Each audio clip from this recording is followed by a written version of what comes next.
each other. Liv listened for emotion in Gabe's voice, but heard none. At least they had that in common. Maybe they were both in shock. Maybe they both had hearts as cold as a northern Minnesota winter. Or maybe they were both healthy, well-adjusted, compassionate human beings, except when it came to family. No shame in that. It's why we have self-help books and moving boxes. Liv turned away from the window and sat on the couch next to her laptop.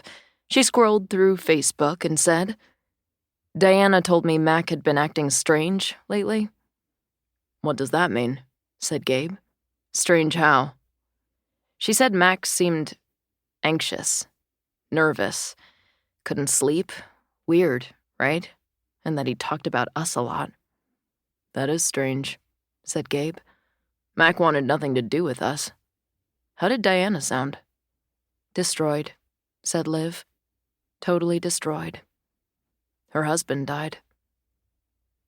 So much distance lay between Liv and Gabe. 3,000 miles, 3 time zones, and 3 decades of disharmony. They had never liked one another. At least that's how Liv remembered it. But that couldn't have been completely true.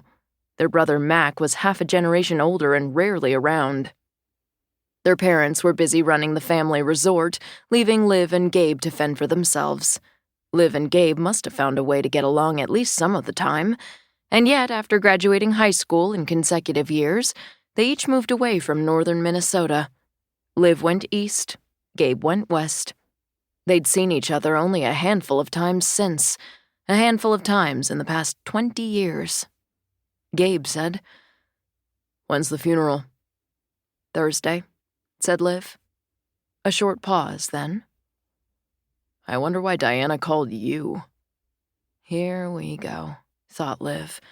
Gabe just learned his brother died, and a minute later he's wondering why Gabe's widow had called Liv first, and not him. This was where Liv had to be careful. She'd never put Gabe down for not going to college. She'd never poo-pooed his dream of being a rock star. She'd never denigrated his parade of odd jobs while he chased that dream. Liv had never boasted about her accomplishments. And yet, Gabe had a hair-trigger inferiority complex. "I don't know," Liv said. "She had to call one of us first." "I should give Diana a ring," said Gabe. "Yeah," said Liv. "You should. She'd appreciate it." "Are you going to the funeral?" "Of course," said Liv. "I mean, we have to, right? Doesn't matter if we hardly ever saw Mack. He's our brother. We're the closest blood relatives he has." Gabe hesitated, then said, "Do airlines still have discounts for a death in the family?" Money. Another topic where Liv had to be careful.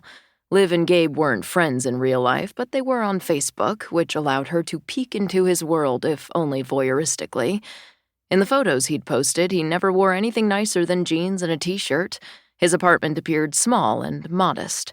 His travels seemed limited to day trips in Southern California, Mount Baldy, Malibu, San Diego. Liv was obviously doing a lot better than Gabe when it came to finances. "Gabe, don't sweat it," said Liv. "I have tons of miles. They're going to expire soon. I can get your ticket."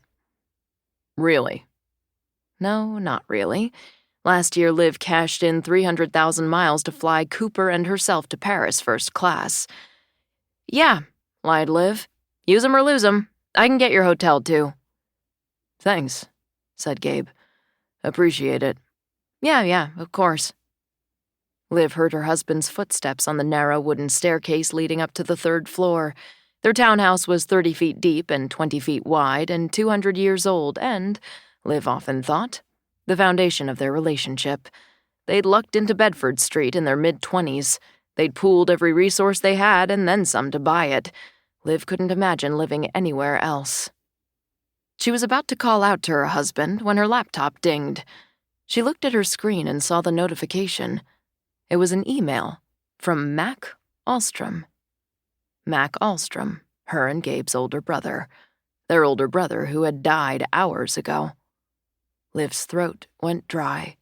She manipulated the pointer on her screen to hover over the email. Her fingers trembled. She took a deep breath and clicked on it. Chapter 2. Gabe hadn't taken Liv's call.